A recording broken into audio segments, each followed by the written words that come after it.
عزیز طلباء و طالبات، السلام علیکم۔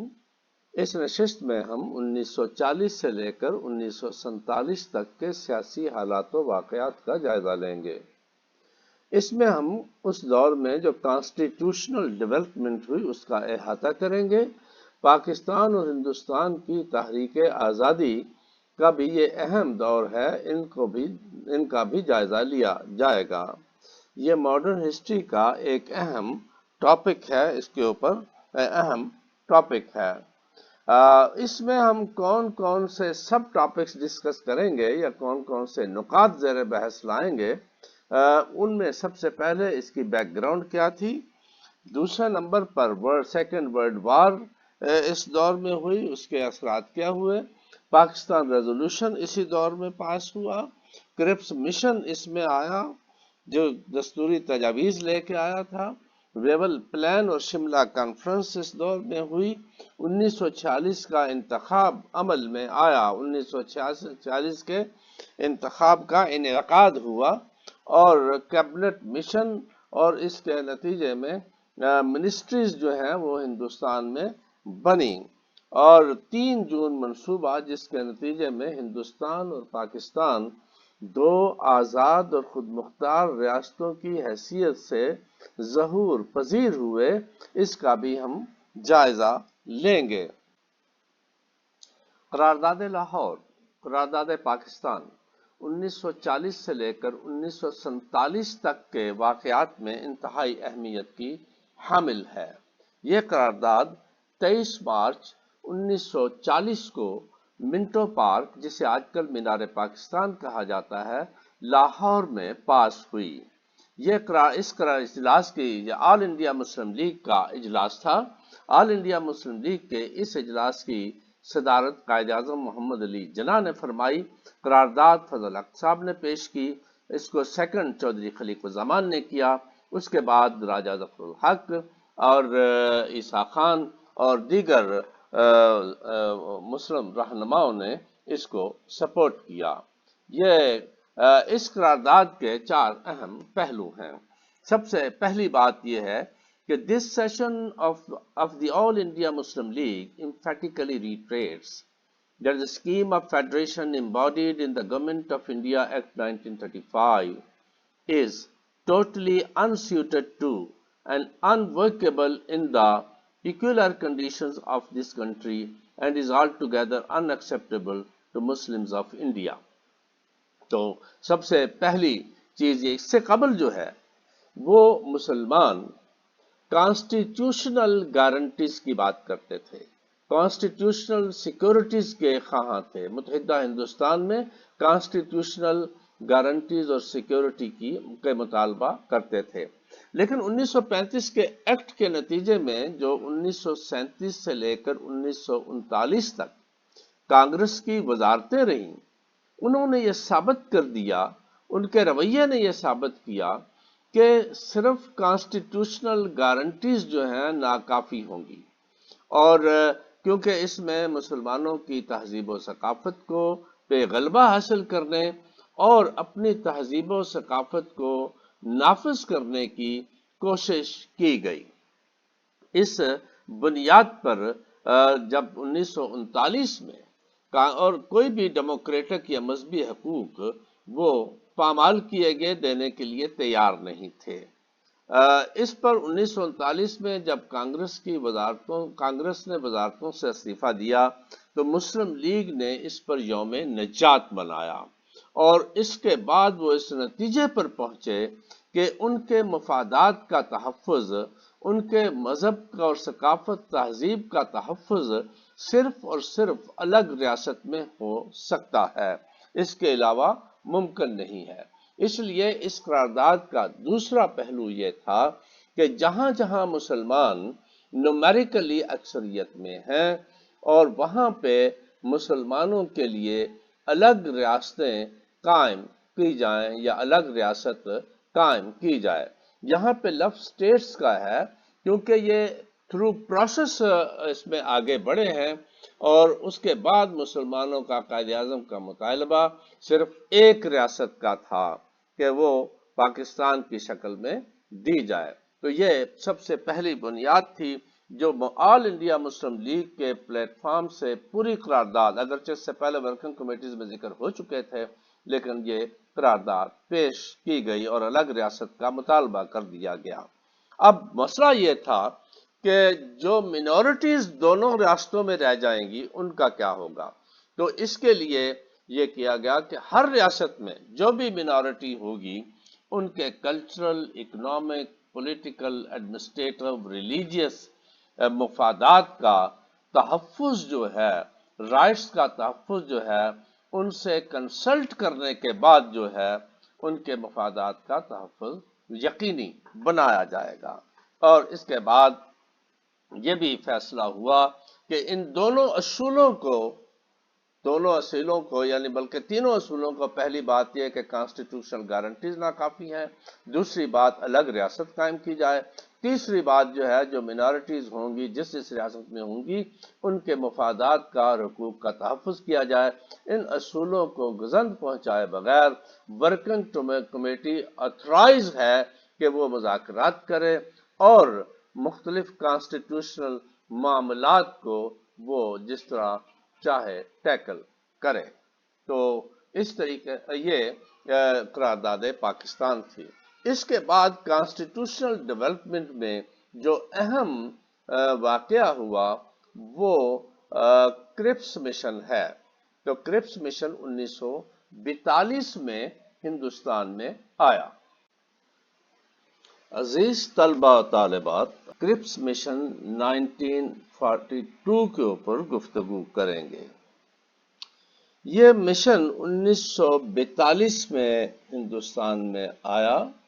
اس وقت پرائم منسٹر چرچل تھے اور لیو ایمرے جو ہیں سیکریٹری آف اسٹیٹ تھے۔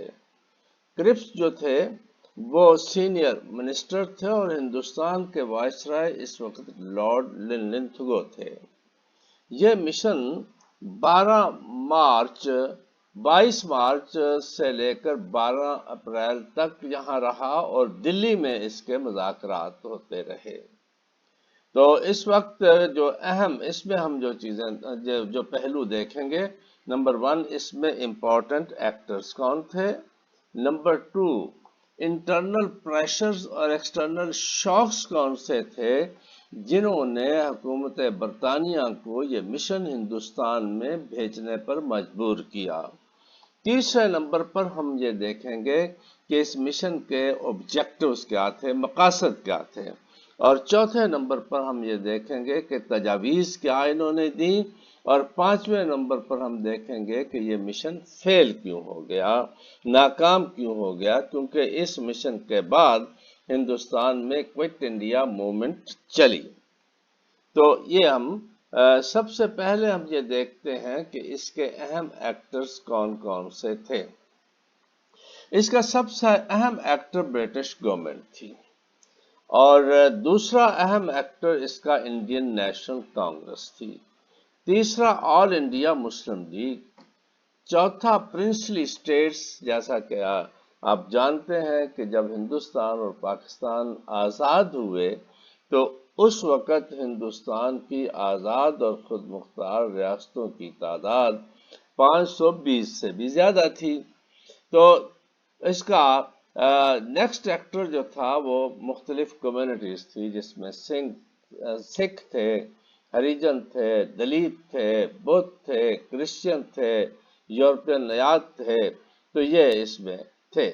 اور بہت ہی اہم ایکٹر جو ہے وہ سیکنڈ ورلڈ وار تھی، اور سیکنڈ ورلڈ وار نے پوری دنیا کو جو ہے وہ جنگ میں دھکیل دیا تھا، اور اس لیے ہر ایک وہ جو بھی فورسز تھیں ان کی ہندوستان میں ایک دلچسپی موجود تھی۔ تو یہ دوسری جنگ عظیم ہی تھی جس نے حکومت برطانیہ کو مجبور کیا کہ وہ ہندوستان میں ان کی آزادی کی بات کرے اور ہندوستان کی جو 1935 کے ایکٹ کے بعد کا ایجنڈا نامکمل رہ گیا تھا اس کو مکمل کرے۔ تو ہم اس میں سب سے اہم جو تھے وہ ایکسٹرنل شاکس اور ایشوز کون تھے جو حکومت برطانیہ کو اسٹیفن کرپس کو جو کہ سینئر منسٹر تھے کولیشن گورنمنٹ میں وہاں یہاں پر لے کے آئے۔ تو اس میں سب سے اہم چیز تھی سیکنڈ ورلڈ وار۔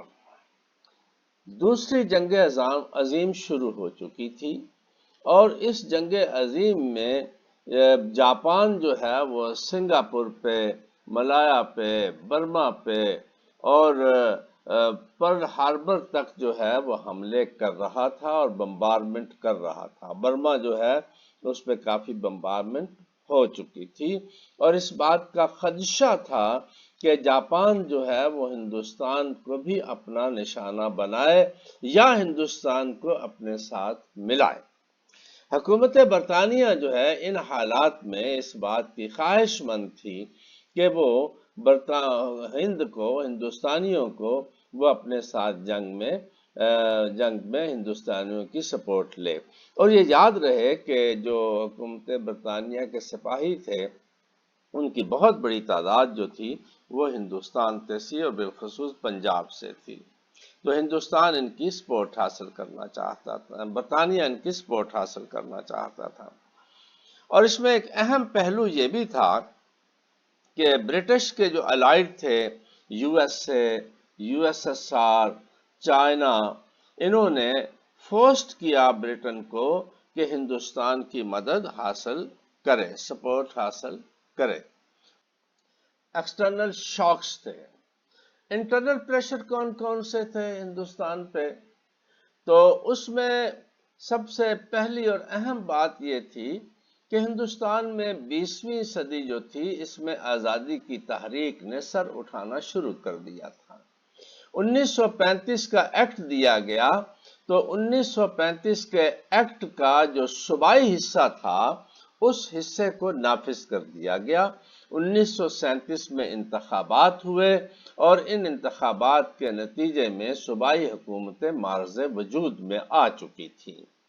اور لیکن اس کا جو دوسرا پہلو تھا وہ تھی formation of the federal constituent assembly. Federal constituent assembly کا بننا تھا اور اس اسمبلی نے ہندوستان کے فیوچر کانسٹیٹیوشن کو بنانا تھا۔ یہ پہلو اس کا تشنۂ تکمیل رہا اور اس کے ساتھ ہی جو فیڈرل گورنمنٹ ہے جس میں ہندوستانیوں کو لارجر شیئر دیا جانا تھا وہ پہلو بھی تشنۂ تکمیل رہا، وہ امپلیمنٹ نہیں ہوا تھا۔ یہ حکومت برطانیہ کا وعدہ تھا، ایکٹ کا حصہ تھا اور ہندوستان کی ڈیمانڈ تھی کہ اس کو فوری طور پر امپلیمنٹ کیا جائے۔ تو حکومت برطانیہ اس ایجنڈے کو بھی مکمل کرنا چاہتی تھی تاکہ ہندوستانیوں کی سپورٹ حاصل کر سکیں۔ ہندوستان میں یہ پریشر موجود تھا۔ اب اس میں ہوا یہ کہ 1939 میں جنگ کا آغاز ہو گیا۔ ستمبر 1939 میں لارڈ لنتھگو جو یہاں کے وائسرائے تھے انہوں نے ہندوستان کو برٹش سائڈ پہ ڈکلیئر کر دیا۔ اس کے اوپر ہندوستان کی لیڈرشپ نے ریئیکٹ کیا اور انہوں نے کہا کہ ہندوستان کے لیڈرز یا پروونشل گورنمنٹس کو کیونکہ رابطہ نہیں کیا گیا، کنسلٹ نہیں کیا گیا، اس لیے انہوں نے وزارتوں سے استعفے دے دیے اور حکومت برطانیہ کے اوپر یہ پریشر بڑھ گیا۔ لیکن اس میں ایک طرف تو یہاں پہ استعفے دے دیے گئے اور یہ ایک انٹرنل پریشر یعنی اس ایجنڈا کا نامکمل تھا، وہ مطالبات موجود تھے۔ دوسری طرف جنگ کے موقع پر کانگریس نے یہاں سے استعفے دے دیے اور تیسرے نمبر پر ایک اہم پہلو یہ ہو گیا کہ مسلمانوں اور ہندوؤں کے درمیان جو ہے وہ اختلافات بڑھ گئے۔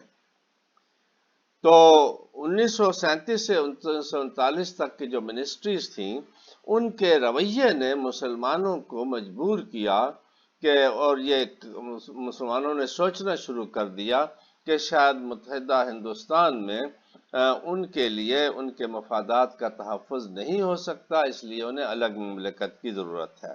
جو ہی کانگریس نے منسٹری سے استعفیٰ دیا، مسلم لیگ نے اس کو ڈے آف ڈیلیورنس کے طور پر، یوم نجات کے طور پر منایا، تو اس طریقے سے اپنا ریئیکشن شو کیا۔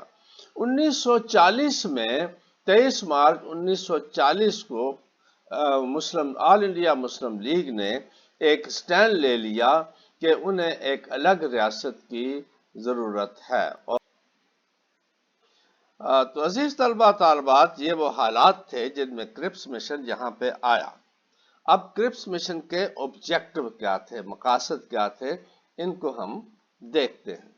کرپس مشن کا پہلا اور بنیادی مقصد یہ تھا کہ وہ ہندوستانیوں کی دوسری جنگ عظیم میں مدد حاصل کرے، سپورٹ حاصل کرے۔ تو دوسرے نمبر پر یہ تھا کہ اب یہ مدد ویسے تو نہیں مل سکتی تھی، اس مدد کے حاصل کرنے کے بدلے وہ یہ وعدہ کر رہا تھا کہ وہ ہندوستان کو آزادی دے دے گا اور ہندوستان کا دستور جو ہے وہ انہیں خود بنانے دے گا اور اصلاحات کرے گا۔ تو اس کے لیے دوسرا مقصد to offer proposals for post war constitutional reforms, جنگ کے بعد کی دستوری ریفارم جو ہیں ان کا وعدہ کرنا۔ اور تیسرے نمبر پر یہ تھا کیونکہ ہندوؤں اور مسلمانوں کے درمیان، یا آپ یہ کہیں کہ کانگریس جو ہائی کاسٹ ہندوز تھی اور ان کے درمیان ایک خلیج پیدا ہو گئی تھی اور مسلمانوں نے الگ مملکت کی بات کرنا شروع کر دی تھی، تو اس لیے وہ ہندو مسلم کنسنسس چاہتے تھے تاکہ یہاں پہ اس اتحاد کے ذریعے سے کانسٹیٹیوشنل ارینجمنٹ ہو جو دیر پا ثابت ہو۔ تو اب پرپوزلز کیا کیا دیں کرپس مشن نے؟ پہلی پرپوزل یہ تھی کہ جنگ کے دوران ہندوستان کا پورا کنٹرول برطانیہ کی حکومت کے پاس رہے گا۔ دوسرا پرپوزل یہ تھی کہ India would be granted dominion status with complete external and internal autonomy at the end of war۔ جنگ کے خاتمے پر ہندوستان کو ڈومینین سٹیٹس کا درجہ دے دیا جائے گا۔ However, it would be associated with the United Kingdom and other dominions by a common loyalty to the crown۔ Common wealth کے ذریعے سے یہ ان دوسروں کے ساتھ موجود رہے گا۔ اب اس کے بعد انٹرنل اور کیا تھی؟ At the end of war, general election in the provinces will be conducted۔ صوبہ جات میں جنرل الیکشن ہوگا۔ Secondly, Constituent Assembly would be constituted to constitute the future constitution for India۔ Hindustan کے فیوچر کانسٹیٹیوشن کو frame کرنے کے لیے، constituted کرنے کے لیے، پروملگیٹ کرنے کے لیے دستور ساز اسمبلی جو ہے وہ بنائی جائے گی۔ اب یہ دستور ساز اسمبلی جو ہے وہ کیسے بنے گی، کون لوگ اس کے بنائیں گے؟ The member of the Federal Assembly were to be elected through proportional representation by the provincial assemblies and the members nominated by the princes۔ تو یہ جو ہے اس میں نیشنل اسمبلی جو یہ کانسٹیٹوئنٹ اسمبلی ہے، یہ صوبہ جات کے جو ممبر الیکٹڈ ہوں گے وہ پروپورشنل متناسب نمائندگی سے ان کو منتخب کریں گے، اور ریاستوں کے سربراہان جو ہیں وہ اپنے نمائندوں کو ان میں جو ہے وہ نامزد کریں گے۔ اور اس کے بعد princely state would also be given representation in the constituent assembly، جیسا کہ ہم نے بتایا کہ representation جو ہے ان کے nominated لوگوں کے ذریعے ہونی تھی۔ During the war, an interim government comprising of different parties of India would be constituted۔ اور تیسرا جو ہے defense and external affairs would be the sole responsibility of the viceroy۔ اور وائسرائے یعنی ڈیفنس جو ہے اور ایکسٹرنل افیئرز وائسرائے کے پاس رہیں گے، اور مزید پاورز بھی کچھ ریزرو پاورز وائسرائے کے پاس تھیں، اور منورٹیز جو ہیں ان کو تحفظ دیا جائے گا۔ یہ برٹش گورنمنٹ اور کانسٹیٹیوئنٹ اسمبلی جو ہے وہ نیگوشیٹ کرے گی اور اس کا انتظام کرے گی۔ اور اس کے ساتھ ایک اہم چیز پرنسلی اسٹیٹس، جیسا کہ ہم نے آپ کو بتایا ذکر کر چکے ہیں کہ ایک اہم ایکٹر جو تھا وہ پرنسلی اسٹیٹس تھیں، آزاد خود مختار اٹانومس ریاستیں تھیں ہندوستان میں۔ تو princely states were given choice to join the new dominion or remain independent۔ جو پرنسلی اسٹیٹس ہیں ان کو یہ چوائس دیا گیا کہ اگر وہ چاہیں تو ڈومینین کے ساتھ مل جائیں، چاہے وہ اپنا آزاد اور خود مختار رہیں۔ ایک اور چیز صوبہ جات کو، ایک اور پہلو، provinces who do not want to join the dominion could form their own separate union۔ جو صوبہ جات یونین کو جوائن نہیں کرنا چاہتے، وہ صوبہ جات اپنا سیپریٹ رہ سکتے ہیں اور اپنا گروپ بنا سکتے ہیں۔ ایسے صوبہ جات جو سیپریٹ رہنا چاہیں گے، الگ گروپ بنائیں گے، وہ کامن ویلتھ کو جوائن کر سکتے ہیں۔ اب اس میں اس کی اہمیت کیا ہوئی؟ نمبر 1، ڈومینین سٹیٹس ریکگنائز ہو گیا۔ نمبر 2، کامن ویلتھ اور دوسری آرگنائزیشنز کی ممبرشپ کے لیے آزادی ہندوستان کو مل گئی۔ اور نمبر 3، ریاستوں کو آزادی، انڈیپینڈنٹ رہنے کا ایک حق دے دیا گیا، اور پروونسز جو ہیں جو اس میں یونین میں شامل نہیں ہونا چاہتے تھے، ان کو بھی الگ رہنے کا دے دیا گیا، جس سے اس بات کا ایک راستہ نکلتا نظر آیا کہ ہندوستان ایک سے زیادہ ریاستوں میں بن سکتا ہے، اور شاید یہ پاکستان سمجھا گیا۔ Indian were given a large share, اس میں جو حکومت بننے والی تھی، اس میں ہندوستانیوں کو بڑا شیئر جو ہے وہ دینے کا فیصلہ ہو گیا۔ اب یہ ہونے کے بعد کانگریس نے اس کو ریجیکٹ کیا، مسلم لیگ نے اس کو ریجیکٹ کیا، سکھ کمیونٹی، ہندو محاسبہ اور دلت نے اس کو ریجیکٹ کیا، لیکن ان کی وجوہات الگ الگ تھی۔ کانگریس کا جو سب سے پہلے شکایت تھی، ریجیکٹ کرنے کی وجہ تھی کہ مکمل آزادی نہیں دی گئی اور ڈومینین سٹیٹس دیا گیا ہے۔ دوسرے نمبر پر انہوں نے یہ اعتراض کیا کہ جو فیڈرل کانسٹیٹوئنٹ اسمبلی ہوگی، اس میں پرنسز کو نامینیشن کا اختیار دیا گیا کہ وہ اپنے اپنے نمائندے اپنے اپنے ریاستوں سے منتخب کریں گے، حالانکہ کانگریس کا خیال یہ تھا کہ ان کو انتخاب کے ذریعے سے آنا چاہیے۔ اور تیسرے نمبر پر یہ تھا کہ جو صوبہ جات کو الگ یونین بنانے کا یا یونین سے الگ رہنے کا اختیار ہے، تو اس کے ذریعے سے ملک کا یونٹی خطرے میں ہے، اس کے بھی وہ شدید خلاف تھے۔ اور نیکسٹ یہ تھا ان کا کہ امیجیٹ پاور کی ٹرانسفر کا کوئی کلیہ کوئی وہ دیا ہی نہیں گیا، جبکہ وہ امیجیٹ پاور کو ٹرانسفر کرنا چاہتے تھے۔ تو اس کیونکہ یہ تمام جو پرپوزل تھیں یہ جنگ کے بعد تھیں، گاندھی جی نے ان کو جو ہے وہ post dated cheque of a feeling bank قرار دیا، اور اس کے ساتھ ہی کوئٹ انڈیا موومنٹ شروع کر دی، اور اس موومنٹ کے بعد ہندوستان میں کافی افراتفری پھیلی۔ مسلم لیگ نے ان پرپوزلز کو اس لیے الگ، یہ یاد رہے کہ اس وقت جو تھے سربراہ اس کے کانگریس کے سربراہ اس وقت مولانا ابوالکلام آزاد صاحب تھے، اور نہرو اور مولانا ابوالکلام آزاد جو تھے وہ ہندوؤں کی طرف سے کانگریس کی طرف سے مذاکرات کرتے تھے۔ مسلم لیگ نے اس کے کیوں کرٹیسائز کیا؟ مسلم لیگ کی پہلی کرٹیسزم کی، Muslim League criticised the mission on the idea of single Indian union, single Indian union, کیونکہ سنگل انڈین یونین کی بات ہے کہ مسلم لیگ تو 1940 میں الگ وطن کی بات کر چکی تھی، تو انہوں نے کہا کہ یہاں پہ سنگل انڈین یونین کا تصور دے کر ان کے اس مطالبے کو نظر انداز کر دیا گیا ہے۔ Muslim League rejected that there was an inadequate representation for Muslims in the Constituent Assembly۔ دستور اسمبلی میں مسلمانوں کے لیے جو ریپرزنٹیشن ہے وہ مناسب نہیں ہے، کیونکہ متناسب نمائندگی سے انہوں نے کیا، جبکہ مسلمان اس میں ڈیسیژن میکنگ پروسیس میں ایک مؤثر نمائندگی چاہتے تھے، اور ان کی تعداد کے حساب سے اور ان کے پولیٹیکل رسوخ کے اعتبار سے انہیں یقیناً یہ دیا جانا ضروری تھا۔ اور اس کے بعد پروونسز جو ہے وہ یونین کے ساتھ جو ان کا رکھا گیا وہ بھی مسلم لیگ کے لیے اس کا آبجیکشن تھا۔ اب اس میں مزید آبجیکشن جو ہے وہ سکھوں نے اس کو اس لیے ریجیکٹ کیا کہ اس میں انہوں نے سیکیورٹی فیل نہیں کرتے تھے، ان کے لیے اس میں سیکورٹی کا کوئی انتظام نہیں کیا تھا۔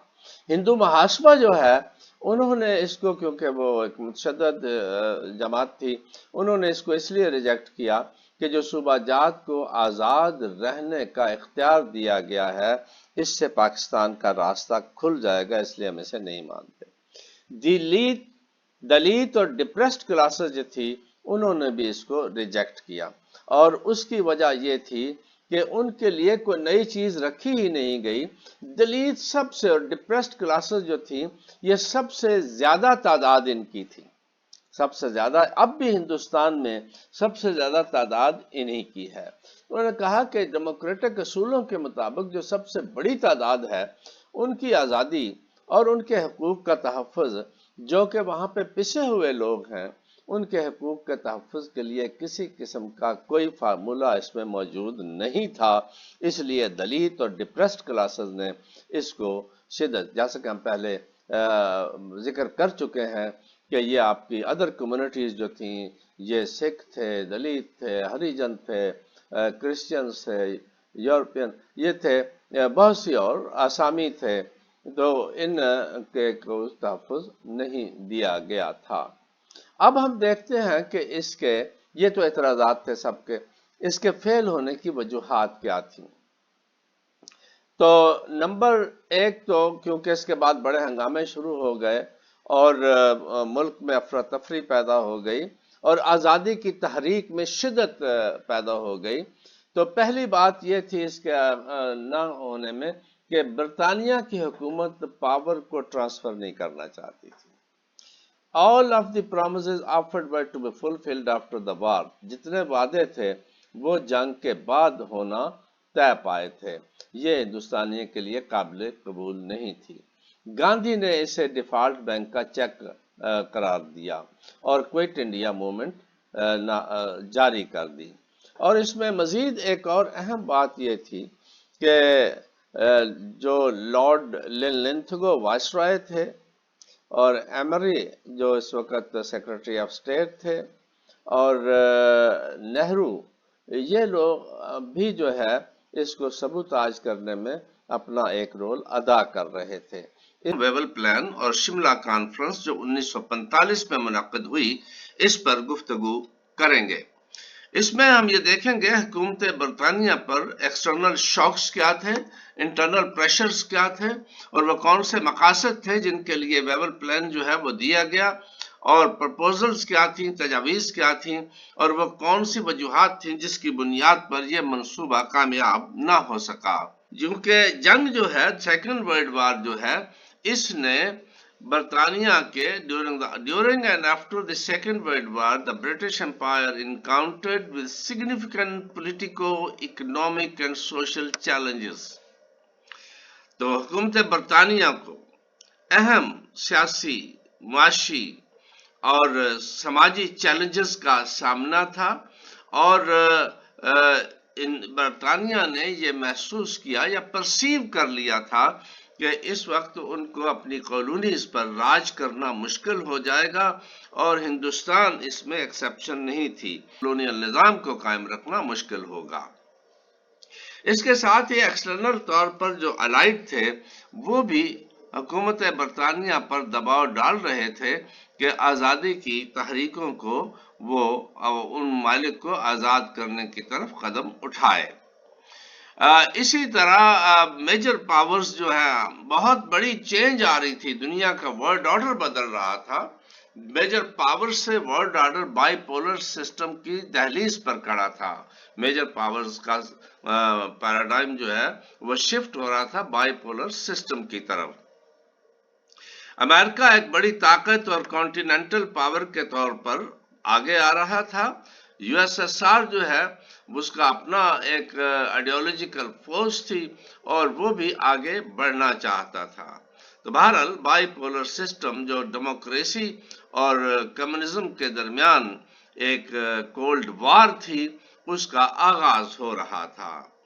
تو نیشنل، اور اس کے ساتھ ہی پوری دنیا میں نیشنلسٹ اور لبریشن موومنٹس جو ہیں یہ سر اٹھا رہی تھیں اور لوگ جو ہیں نئی آئیڈیالوجیز کو فالو کر رہے تھے. ان میں ڈیموکریسی ہے، کمیونزم ہے، اسلامک آئیڈیالوجی ہے، یہ تمام جو ہیں اپنا سر اٹھا رہے تھے.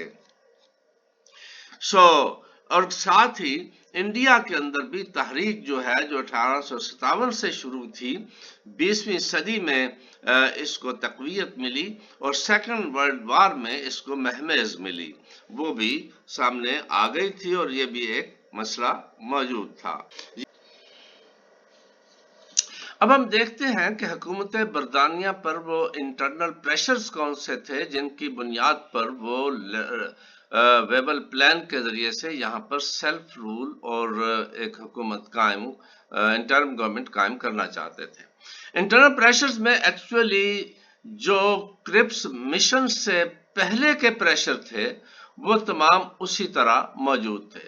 فرق صرف یہ تھا 1942 کے کرپس مشن میں اور ویبل پلان میں کہ 1942 میں جنگ اپنے عروج پر تھی، جبکہ 1945 میں یالٹا کانفرنس ہو چکی تھی، یورپ میں سرنڈر ہو چکا تھا اور صرف جاپان کے جو ہے وہ اس کی بمبارمنٹ اپنی جگہ پہ موجود تھی. جنگ اپنے اختتام کو پہنچ رہی تھی، یہ اس میں فرق تھا. اور ساتھ ہی بنگال کے اندر قحط پڑ گیا، یہ بھی ایک بڑا ایشو ان کے سامنے آ گیا. ان حالات میں لارڈ لینتھگو کے دور میں جو یہاں پر مختلف کوششیں ہو رہی تھیں، تو لارڈ ویول کے سامنے اب اہم ٹاسک یہ تھا کہ وہ ہندوستان میں سیلف رول کی طرف قدم بڑھائے اور اس کے لیے راہ ہموار کرے، اور اس مقصد کے لیے ایک حکومت انٹرم گورنمنٹ کانسٹیٹیوٹ کرے جس کو جو تمام کمیونٹیز کو ایکسیپٹیبل ہو، ایسی گورنمنٹ کانسٹیٹیوٹ کرے. اور یہ گورنمنٹ جو ہے یہ گورنمنٹ اس کے بعد انتخاب کروائے اور فیوچر کے کانسٹیٹیوشن کو ہندوستان کے کو یہ بنائے. یہ اس کے سامنے اہم ٹاسک تھا.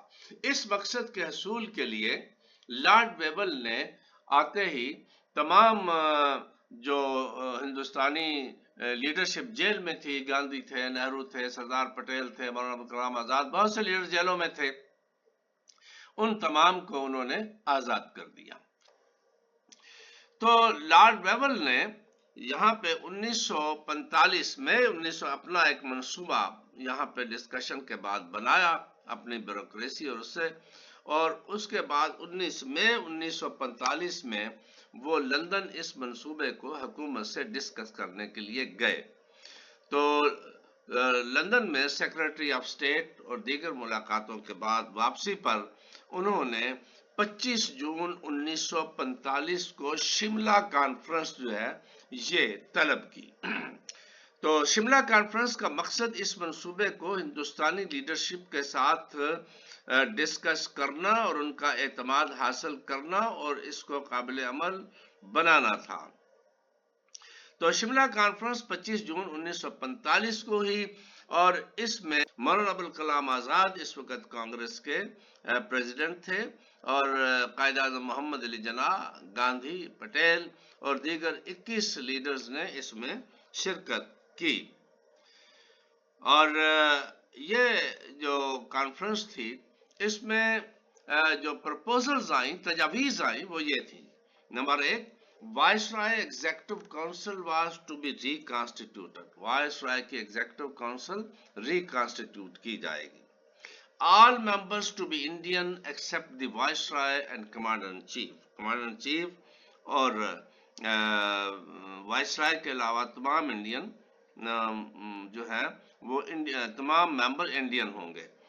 Portfolio of External Affairs was to be transferred to an Indian member of the Council. Foreign affair کا پورٹفولیو بھی انڈین ممبر کو ٹرانسفر کرنے کا اندیا دے دیا گیا. اس میں ایک چیز رکھی گئی کہ گورنر جنرل جو ہے وہ ویٹو پاور منسٹریل ایڈوائس پر ویٹو پاور کا اختیار گورنر جنرل کے پاس تھا، لیکن یہ اندیا دیا گیا کہ یہ اختیار کم سے کم استعمال کیا جائے گا. اس میں جو ایگزیکٹو کونسل کے ممبرز کی تقسیم تھی وہ اس طرح تھی، ٹوٹل ممبرز 16 تھے، جن میں سے 2 جو ہے سی این سی اور وائس رائے، اس کے بعد 14 ممبر جو تھے وہ ہندوستانیوں کے لیے تھے، 6 ممبر جو ہیں وہ کانگریس کے لیے، 6 مسلم لیگ نے نامزدگی کرنی تھی، اور شیڈول کاسٹ، سکھ اور ادر کے 2 ممبرز تھے۔ اس طرح یہ 14 ممبرز پر مشتمل کانگریس تھی۔ اب اس میں ڈیڈ لاک کہاں پیدا ہوا؟ کچھ اور اعتراض تھے، ویٹو پاورز پر قائد اعظم محمد علی جناح کو بھی اعتراض تھا، کانگریس کو بھی اعتراض تھا، اور لیکن جہاں پہ جو زیادہ معاملہ پیدا ہوا وہ یہ ہوا کہ جو 6 ممبر تھے، کانگریس یہ چاہتی تھی کہ مسلمان ممبروں پہ بھی اسے ہی حق دیا جائے کہ وہ کچھ ممبر اپنے منتخب کر سکے، نامزد کر سکے، جبکہ مسلم لیگ جو ہے ان کا یہ کہنا تھا کہ مسلم لیگ اس وقت مسلمانوں کی سول ریپرزنٹیٹو ہے، انہوں نے الگ وطن کی قرارداد جو ہے متفقہ طور پر پاس کی ہے، اس لیے انٹرم گورنمنٹ میں جو مسلمانوں کے 6 نمائندے ہیں اس میں اس کی نامزدگی صرف مسلم لیگ ہی کو کرنے کا اختیار ہوگا۔ اس کے اوپر ڈیڈ لاک پیدا ہوا، اور اس طریقے سے یہ کانفرنس جو تھی یہ ناکام ہو گئی، اور لارڈ ویول نے اس کانفرنس کے ناکام ہونے کا اعلان کر دیا۔ عزیز طلباء و طالبات، کابینہ mission plan, cabinet mission plan یا کیبنٹ مشن رپورٹ پر گفتگو کریں گے۔ یہ تحریک پاکستان، تقسیم ہند اور ماڈرن ہسٹری کا ایک اہم ٹاپک ہے۔ پاک و ہند کی کانسٹیٹیوشنل ڈیولپمنٹ میں اس کو کلیدی حیثیت حاصل ہے۔ پرائم منسٹر کلیمنٹ ایٹلی اس وقت وزیر اعظم تھے جن کا تعلق لیبر پارٹی سے تھا۔ لارڈ ویول یہاں پہ وائس رائے تھے جو 1943 سے لے کر 1947 تک یہاں پہ حکمران رہے۔ پرائم منسٹر کلیمنٹ ایٹلی نے انیشیٹو لیا اور کیبنٹ کے 3 ممبران پر مشتمل ایک کمیشن کانسٹیٹیوٹ کیا جو ہندوستان کی آزادی اور ہندوستان میں حکومت کے قیام اور ہندوستان میں دیگر مسائل کے لیے کوشاں ہو اور اس کے لیے اپنا فارمولہ دے۔ یہ 3 ممبرز میں لارڈ پیتھک لارنس تھے جو secretary of state for India تھے، اس کے بعد سر سٹیفرڈ کرپس تھے جو کہ پریزیڈنٹ بورڈ آف ٹریڈ تھے اس وقت کے، اور البرٹ وکٹر الیگزینڈر یہ فرسٹ لارڈ آف ایڈمرالٹی تھے۔ یہ 3 افراد پر مشتمل تینوں کیبنٹ کے ممبر تھے، اس لیے اس کو کیبنٹ مشن کہا جاتا ہے۔ یہ مشن 23 مارچ 1946 کو ہندوستان میں پہنچا، 29 جون 1946 تک یہاں موجود رہا، اور 16 مئی 1946 کو مشن نے اپنی تجاویز، اپنا پلان یا اپنی رپورٹ پیش کی۔ اس وقت ہم یہ دیکھتے ہیں کہ وہ کون سے ایکسٹرنل شاکس تھے اور کون سے انٹرنل پریشرز تھے جن کی وجہ سے برطانیہ جو ہے وہ یہاں پہ اس مشن کو یہ ہندوستان کی آزادی کی طرف گامزن ہوا یا سیلف رول دینے کی طرف مجبور ہوا۔ ان میں سب سے اہم جو